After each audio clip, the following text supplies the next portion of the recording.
touch one, all of them fall. So are you ready? 3, 2, 1, go! So that's how the dominoes fall. So if we put them like this,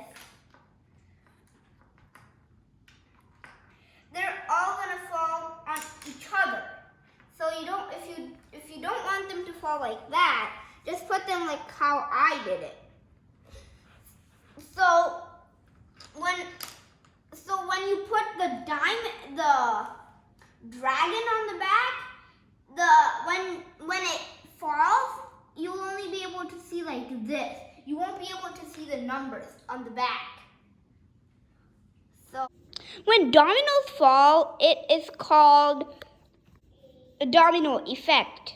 This is an gateway thing I made, and then this is the top view from it, and this is the bottom view from it. Don't forget to subscribe and turn on the notification bell, and share with others. Bye.